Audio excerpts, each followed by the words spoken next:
So after I reviewed the OpenFit Air on the channel a few months ago, Shokz reached out to me to see if I wanted to review their then upcoming OpenRun Pro 2. They noted that I don't often review bone conduction headphones on the channel, and so I told them the truth. I felt as though bone conduction had fallen behind other technologies, that the recent resurgence of open-air alternatives, including Shokz's own OpenFit series, offered a more compelling option and had essentially taken their place. They sound better, they're more comfortable. I struggled to see how bone conduction headphones could still compete. Well, they insisted that they've developed a new technology for the OpenRun Pro 2 to significantly improve the sound quality. They thought it might change my mind. So I agreed to test them out, but reiterated that if they sent them to me to review, I would be brutally honest about their headphones no matter what. But I've got to admit, I actually think they were right. This is a genuine game changer for bone conduction headphones. This review is going to cover all of the new features and upgrades with the OpenRun Pro 2, how they compare to their predecessor, but also how they compare with the OpenFit earbuds because there are some interesting pros and cons to both designs. So starting off with the unboxing, I'm really pleased to see Shokz switch to recycled packaging first of all. That should be a no-brainer these days. And inside the box you get the usual paperwork, a USB charging cable, and the headphones inside a redesigned carrying case. It's still a protective, hard-shell case, but I think has a more premium feeling outer texture now. As for the headphone design, it's largely the same, which I think is good. You can see the bone conduction units are slightly larger, but the controls remain the same with the volume keys and power button on the right side, and there's a multifunction button that sits over your left temple. The most fundamental design change though is the new dual driver system that pairs an air conduction speaker with the bone conduction speaker. This completely transforms the sound experience, and I'll talk about this in detail later. One other crucial design change is that the proprietary magnetic charging connector has been swapped out for a universal USB-C port. This is a perhaps unsexy but very important positive step forward. You no longer need to rely on the Shokz cable alone. If you lost or damaged that, you were stuffed, whereas now you can use any USB-C cable to charge this device. The headphones maintain the IP55 protection rating against dust and jets of water, so they've only become a lot more convenient to use. I love this change. With tactile physical button controls, you don't need to worry about using these out in the rain or with sweaty hands. They're designed with outdoor and sports use in mind. One concern I initially had was for comfort. Would those larger bone conduction units increase the weight? Well, yes, technically, but by less than half a gram. So comfort is still great. The headphones sit gently over your ears with a relatively low clamping force. In fact, the clamping force is 16% less versus the original model, though they felt much the same to me. It's not quite forget you're wearing them comfort, but I can easily wear these all day. They adapt to different head sizes with their memory wire, and there are actually 2 sizes for the neckband you can choose between. There's a tool on Shokz's website that helps you identify which size band you'll need before buying. One of the key features of this neckband style is that you get a truly unshakable fit. It's the reason it's so popular over earbuds and over-ear headphones. These are designed for even the most intense sports use, and I like being able to trust that these will stay put. Although an obvious point, it's worth reiterating how enjoyable this open-ear design is for hearing your surroundings. These are infinitely better for spatial awareness than an in-ear or over-ear design, and certainly an obvious choice for those exercising where safety is a priority. Okay, so this is a sample of the mic quality on the new OpenRun Pro 2. I'm recording this in a very noisy environment with lots of loud passing traffic behind me. These have improved AI noise cancellation, and what I found is that they do have a lot less background noise during calls, but they can also make your voice sound a bit more muffled. So they are in some ways an improvement over the original OpenRun Pro, but take a listen and see which one you think sounds best. Okay, so I've now switched over to the original OpenRun Pro, and I'm sure you can hear that these don't isolate your voice as much. So they let in a lot more background noise, and I think that means in noisy environments, the second-gen Pros are better. But in quiet environments, these can sound clearer. So there are really pros and cons to both when it comes to phone calls. Okay, so one other thing I wanted to test out was cycling, because that's quite a common use case, especially for this type of headphone. And Shokz said that they've improved the wind resistance with this second-gen model. They said that they can work in even the most extreme wind conditions, which is pretty much what we've got now. So let me know what you think. How does this sound? Are they any good for phone calls? Okay, so now swapped over to the original OpenRun Pro. We're in exactly the same conditions as before, so can you hear the difference? Is the wind resistance improved with the second-gen model? Now, one thing I should say that I like about these designs is that they fit under my cycling helmet really well. So if you're a cyclist and you're looking for some headphones, then I can recommend both of these models. The 2nd Gen Pros get updated specs including Bluetooth 5.3 over 5.1, and I actually noticed myself an improvement in connection stability whilst testing these. Multi-point support returns, and these still just use the standard Bluetooth codec, which I think is absolutely fine for headphones of this design. I would have quite liked to see a low latency game mode added for those of us who use these as their daily driver, and adding Google Fast Pair support would have been a nice touch as well. Battery life is improved and now offers 12 hours on a single charge, up from 10, and the fast charge feature now gets you 2.5 hours of listening from just a 5-minute top-up. One thing I did find surprising is that there's still no auto power off function. I came back a couple of days later to find them still powered on. They hadn't drained much battery, but I do hope this basic feature can be added to the app via a software update.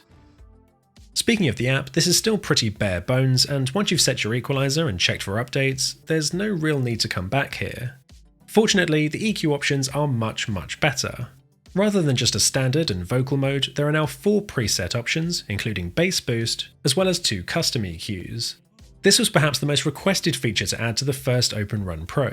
You can now personalize the sound to your liking, and it makes these much more versatile. So that obviously brings an improvement to your sound experience, but let's talk about the key selling point here, which is the Shokz DualPitch technology, because this genuinely feels like the next evolution for bone conduction headphones. A custom algorithm assigns your audio to each of the dual drivers. You'll now experience clear highs and vocals through the bone conduction unit, whilst the new air conduction driver provides the bass. And separating these two works in a number of ways. Firstly, the clarity of your audio I find is greatly improved. That's the first thing I noticed. Mids are a lot clearer, which for me is the bigger issue with most bone conduction headphones, and the highs sound a lot more crisp. But the air conduction speaker fixes the main issue people face, which is a lack of bass. Your music sounds so much richer, fuller, and more immersive now with a significant increase to the bass. The overall impact of the dual driver setup is much more lively and dynamic audio. I was initially worried it might just be a marketing gimmick, but no, this makes a substantial difference and marks a leap forward for sound quality in the 2nd Gen OpenRun Pros. To anyone who was put off by the quality of bone conduction headphones before, you should try these. Of course it isn't going to compete with in-ear designs, but it significantly closes the gap, and this is the best bass I've heard from bone conduction headphones so far. I assumed this might consequently lead to increased sound leakage, and that's always been a strength for bone conduction designs, but I was surprised to find that there's barely any increase at all. These are still designed to minimize sound leakage, both physically in the driver housing design, but also with a sound leakage EQ algorithm as part of the DualPitch technology. I won't pretend they don't leak slightly more than the OpenRun Pro, but it's still pleasingly low and unlikely to disturb others around you. It's not just sound quality though, DualPitch also significantly improves comfort, and not just compared to the predecessor, but to most other bone conduction headphones, and that's because it drastically reduces vibrations.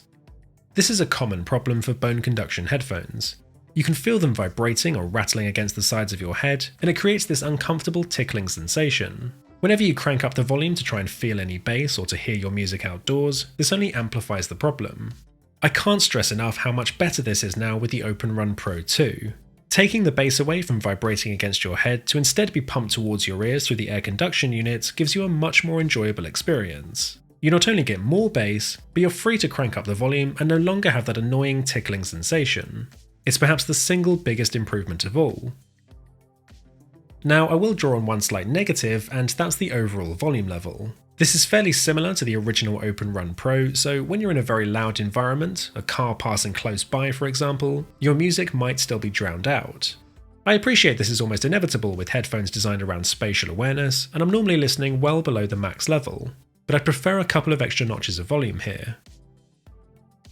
I've been in praise so far for the notable improvements brought to the OpenRun Pro 2, and I'm pleased to see Shokz stick with the $179 pricing in the US, and the new model at just £10 more in the UK.